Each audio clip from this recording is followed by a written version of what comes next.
چیزیں دیکھے گا، لیکن دیکھے گا ضرور۔ اللہ تبارک و تعالیٰ نے انسان کو دو کان دیے ہیں سننے کے لیے۔ انسان یا تو حلال چیزیں سنے گا یا تو انسان حرام چیزیں سنے گا۔ اللہ نے انسان کو ناک دی ہے سونگھنے کے لیے، انسان یا تو خوشبو سونگھے گا یا تو انسان بدبو سونگھے گا۔ اسی طرح اللہ تعالیٰ نے انسان کو زبان دی ہے بولنے کے لیے، انسان یا تو سچ بولے گا یا انسان جھوٹ بولے گا۔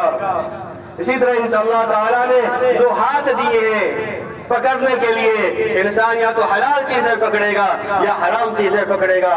اسی طرح اللہ تبارک و تعالیٰ نے دو پاؤں دیے ہیں چلنے کے لیے، انسان یا تو سیدھے راستے کی طرف چلے گا یا انسان گمراہی کی طرف چلے گا، لیکن چلے گا ضرور۔ اسی طرح اللہ تبارک و تعالیٰ نے انسان کے دل میں، ہم سبوں کے سینے میں